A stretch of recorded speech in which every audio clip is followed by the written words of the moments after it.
Imagine romance failure symptom 1 2 marriage babies. ఏంటి ఈ తిక్క వాగుడు? అంటువి అదే ఏంటి? పక్క వాళ్ళకి పాకుతుందా? అదేం పాకదు. ఎందుకైనా మంచిది కొంచెం దూరంగా ఉండు. నీకు సోకితే నేను కాసేపు రెస్ట్ తీసుకుని తర్వాత వస్తాను. ఆగవే, ఎవరొచ్చారో తెలుసా? మీ మేనత్త రావుదినా. అయ్యో ఏవిడా, అంబులెన్స్ పిలిచేమా? ఏమైంది నీకు? వదినా, ఈ పిల్ల నీ మేనకోడలు సత్య. నీకు కనిపిస్తున్నారా? వ్యాధి నీకు సోకిందా? ఇద్దరం కలిసే డాక్టర్ దగ్గరికి వెళ్తాం. ఇన్నేళ్ల తర్వాత వచ్చిందేని సంతోషపడకుండా పిచ్చి పట్టిందల్లాగా అవుతున్నావు. వదినా, నా మేనకోడలు ఇదివరకే మా ఇంటికి వచ్చింది, కానీ పని మీద వచ్చింది. అయ్యో, నా మేనకోడలకు కనీసం కప్పు కాఫీ కూడా ఇవ్వకుండా పంపించానే. ఏంటి అలా చూస్తున్నావు? మణికి నువ్వు ఇక్కడున్న సంగతి తెలిస్తే ఎంత సంతోషపడతాడో తెలుసా? మణి, మణి, రే మణి, మణి, ఇలా రారా, రా. Yes, Mataji. How can I help you? ఇటు చూడు, ఎవరున్నారు? ఎవరు? మన ఇంటికి వచ్చిందే. ఎప్పుడు? రే, నా చీర కూడా ఇచ్చాను కదరా. అయ్యో, మా షాప్ కి ఎంతో మంది కస్టమర్స్ రావడం వల్ల మొహం గుర్తుండకపోవచ్చు. సారీ, మీ మొహం గుర్తుపట్టేందుకు తప్పుగా అనుకోకండి. అదేరా, చందన స్టోర్ లో నా కాబోయే కోడల కోసం పింక్ కలర్ చీర కొన్నాను, అది ఇచ్చాను కదా. HMT మోడల్ S76 తాతగారి favourite watch. Basically watch mechanic అయినందువల్ల నాకు కస్టమర్ల మొహాలు గుర్తుండవు, వాచ్ మోడల్సే గుర్తుంటాయి. అందులో కూడా నేను డేట్ సెట్ చేసి ఇచ్చేనే. ఆ వాచ్ కరెక్ట్ గా వర్క్ అవుతుందా? బై ది వే, ఐ మణి. నీ బావా తాతయ్య, ఇదిగో వస్తున్నా. తాతగారు ఇంకా ఫోటో చూపిస్తారట, నీకు ఎందుకండి వస్తాను. లోపల నా బాక్స్ ని షెల్ఫ్ మీద పెట్టాలి, కాస్త హెల్ప్ చేస్తారా? అది గర్ల్స్ రూమ్ లోకి బాయ్స్ ఇక్కడ గెస్ట్లతో పని చేస్తా. పెట్టిరారా. వదినా, నేను నిజంగా నమ్మలేకపోతున్నాను. అమ్మా, నాకు ఈరోజు థ్రోట్ సరిలేదమ్మా. అమ్మా, ఇందాకేమన్నా సిమ్టమ్ 1 2 3 4 సిమ్టమ్ 5 ఏంటో తెలుసా బావా? నా స్కూల్లో నాకు ఇది నేర్పించలేదే. తెలియదా? ఆ వ్యాధి సోకిన పేషెంట్ కళ్ళలో ఒకడు కనిపిస్తున్నాడు కదా, వాడిని ఆ పేషెంట్ ఏం చేస్తుందో నేను చెప్పనా? గుడ్లు పీకి, ముక్కు మీద గుద్ది, చెవులు లాగి, చేతులు విరిచి.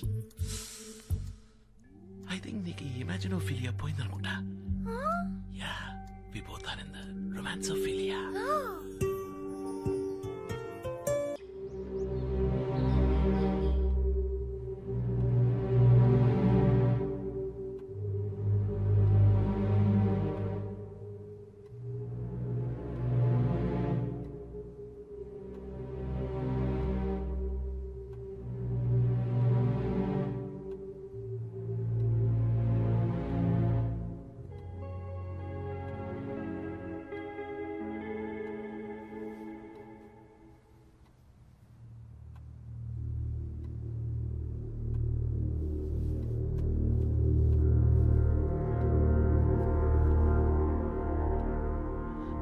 అందరూ కలిసిపోయి సంతోషంగా ఉండే ఈ టైంలో నా కథ చెప్పి అనవసరంగా మిమ్మల్ని బాధ పెట్టాను. చచ్చా, అలాంటిదేం లేదు సార్. మీ మనసులో ఉన్న బాధని మాతో చెప్పుకున్నారు, అంతేగా. ఆత్రేయ అని మీ అన్నయ్య పేరు వినగానే మాకు తెలియకుండానే లోలోపలేదో భయం వేస్తోంది. మీ కథ విన్నా మాకే గుండె తరుక్కుపోతుంటే అది అనుభవించిన మీకు ఇంకెలా ఉంటుందో. డబ్బు కోసం సొంత తమ్ముడి భార్యని, ఈ ఆత్రేయ లాంటి వాళ్ళకి చావంత త్వరగా రాకూడదు సార్. వాడు అసలు చచ్చుండకూడదు. వాడు ప్రాణాలతో ఉండి ప్రతి క్షణం చిత్రవద అనుభవిస్తూ కురింగి కృషించి రఘు, క్షమించండి నాన్న. శివకుమార్, జరిగిపోయిన దాన్ని మనం ఎలాగో మార్చలేం కదా. కనీసం జరిగేదైనా మంచిగా జరగాలని ఆశిద్దాం. 26 ఏళ్లుగా మంచాన్న పడ్డ నేను ఉన్నట్టుండి ఒకరోజు ఎందుకు మేల్కొన్నానా అని నాలో ఉన్న ప్రశ్నకి సమాధానంగా నా బిడ్డ ఈరోజు నా ముందున్నాడు. నేను ఇన్నాళ్ళు ప్రాణాలతో ఉన్నది నిన్ను మళ్ళీ చూస్తానన్న నమ్మకంతోనే. అమ్మా, అసలు మీకెలా కృతజ్ఞతలు చెప్పాలో తెలియట్లేదు. చివరిసారిగా నా బిడ్డని ఒక్కసారి చూడాలనిపించింది. అందుకే మిమ్మల్ని వెతుక్కుంటూ వచ్చాను. చూసేశాను, నా మనసు నిండిపోయింది. చల్లగా ఉండు. నేను వెళ్ళొస్తానమ్మా. వస్తానండి మిత్ర. సార్ వెళదాం పద. ఏంటిది శివకుమార్? వచ్చి రాగానే వెళ్ళిపోతానంటున్నావు. ఇన్నేళ్ల తర్వాత నా కూతురు వచ్చింది, నా మనవడొచ్చాడు. బిడ్డ దూరం అయితే కలిగే వేదనేంటో, ఆ బాధ ఏంటో నాకు బాగా తెలుసు. అవునండి, మీ అబ్బాయి కూడా కొద్ది రోజులు మీతో గడపాలని ఆశ ఉండదా? అంతేకాదు శివకుమార్ గారు, మీరు కూడా ఈ కుటుంబ సభ్యుల్లో ఒకరని మర్చిపోకండి. మణి, నాన్నగారు లోపలికి తీసుకెళ్ళు. ఇది మీ ఇల్లు. రండి శివకుమార్ గారు. పదండి నాన్న.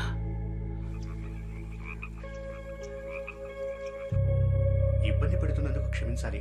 అంత పెద్ద చెట్టు కోల్పోయి స్కూల్ బిల్డింగ్ పడిపోతుంది అనుకోలేదు. అందుకని దాన్ని వెంటనే కట్టించాలయ్యా. మీరు చెప్పేది కరెక్టే, నేను కాదనడం లేదు. వరదాజులు గారు, ఇంతసేపు నాన్నగారు నేను దీని గురించే మాట్లాడుకుంటూ ఉన్నాం. హఠాత్తుగా ఇంత డబ్బు ఎక్కడి నుంచి తేగలం? రండి శివకుమార్ గారు, రండి. రండి. ఊర్లో చిన్న ప్రాబ్లం, దాని గురించే మాట్లాడుకుంటూ ఉన్నాం అంతే. అంతా వింటూనే ఉన్నాను. స్కూల్ని మీరు ఆశపడ్డట్టు కట్టడానికి ఎంతవుతుంది? ఎంత లేదన్నా 1.5 కోటి అవుతుంది అనుకుంటా. దిగులు పడకండి, ఆ డబ్బు నేనిస్తాను. మీరు అనుకున్నట్టు పని మొదలు పెట్టండి. శివకుమార్, అంత డబ్బు మీరు ఇవ్వడం దేనికి? ఏంటండి, అది నా డబ్బు కాదు, మీ మనవడి డబ్బు. నిర్మోహమాటంగా తీసుకోండి. సరే, మీ ఇష్ట ప్రకారమే చేయండి. అయితే ఇంకేం పళ్ళు మొదలు ఇప్పుడు పెట్టేద్దాం. సంతోషమేగా? అంత డబ్బు మీరు ఇస్తానన్నందుకు చాలా సంతోషంగా ఉంది. ఊళ్ళో పిల్లలందరికీ ఎంతో హెల్ప్ఫుల్ గా ఉంటుంది. చాలా థ్యాంక్స్ అంకుల్. సత్య, అంకుల్, ఆ బ్రీఫ్ కేసులోంచి చెక్ బుక్ తీయమ్మా.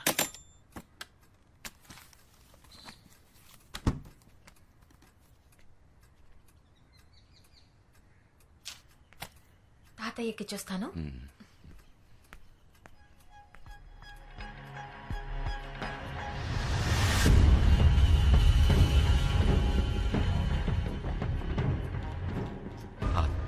చెక్ ఇవ్వు.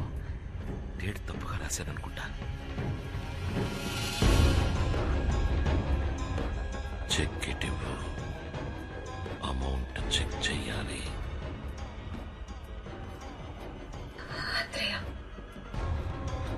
చెక్ ఇవ్వు. నువ్వేనా ఆత్రేయ? చెక్ ఇవ్వమన్నానా? కుటుంబాన్ని నాశనం చేసింది నువ్వే కదా? చెక్ తీసుకొచ్చి ఇవ్వు.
శివ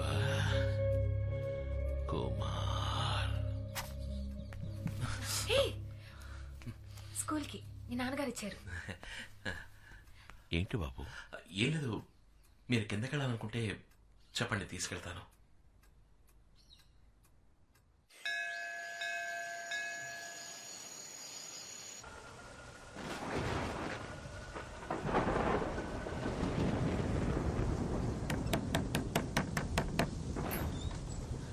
అంకుల్, ఏంటి, ఏమైనా కావాలా? మణి రూమ్ అక్కడ ఉంది. నేను నిన్ను చూడ్డానికే వచ్చానమ్మా. చెప్పండి. మణి నిన్ను ఇష్టపడుతున్నాడన్న విషయం వాడి ప్రవర్తన ద్వారా తెలిసింది. నువ్వు వాడికి తోడుగా ఉంటే వాడి జీవితం బాగుంటుంది. అందుకే నీ ఇష్టం ఏంటో తెలుసుకుందామని వచ్చాను. నన్ను మీ ఇంట్లో పెద్దవాళ్ళతో మాట్లాడమంటావా? సంతోషం అమ్మా. సరే నువ్వు వెళ్ళి పడుకో. Good night.